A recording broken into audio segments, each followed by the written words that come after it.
বিসমিল্লাহির রহমানির রহিম। যে তিনটি আমল করলে আপনাকে নিয়ে যাবে জান্নাতে। হাদিসে এমন তিনটি আমলের কথা বলা হয়েছে যে তিনটি আমল করতে সহজ, কিন্তু জান্নাতে যাওয়া অতি সহজ এই তিনটি আমল করলে। 1 নম্বর, আয়াতুল কুরসি।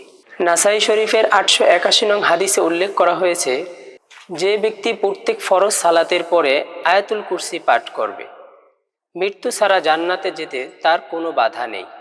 নাসাই শরীফ 881 নং হাদিস। 2 নম্বর, সূরা মুলক। রাসূলুল্লাহ সাল্লাল্লাহু আলাইহি ওয়াসাল্লাম বলেন, কোরআনের 30 আয়াত বিশিষ্ট এমন একটি সূরা আছে যা তার পাঠকারীকে সুপারিশ করবে এবং অবশেষে তাকে ক্ষমা করে দেয়া হবে। সেটি হচ্ছে তাবারাকাল্লাযী বিয়াদিহিল মুলক। আবু দাউদ শরীফ 1400 নং হাদিস এবং তিরমিজি শরীফের 2881 নং হাদিস। 3 নম্বর, সাইয়্যিদুল ইস্তিগফার।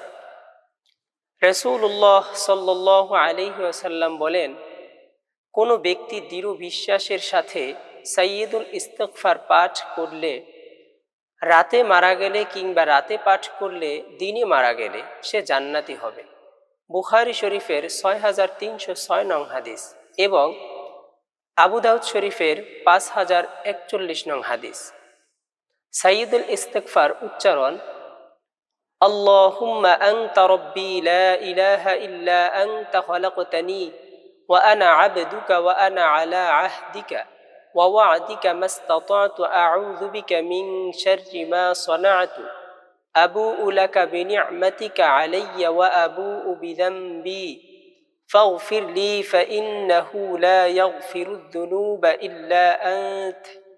আমি উচ্চারণটা আবার বলে দিচ্ছি: আল্লাহুম্মা আনতা রাব্বি লা ইলাহা ইল্লা আনতা খালাকতানি ওয়া আনা আবদুকা ওয়া আনা আলা আহদিকা ওয়া ওয়া'দিকা মাসতাতা'তু আউযু বিকা মিন শাররি মা সানা'তু আবুউ লাকা বিনি'মাতিকা আলাইয়া ওয়া আবুউ বিযামবি ফাগফির লি ফাইন্নাহু লা ইয়াগফিরুয যুনুবা ইল্লা আনত।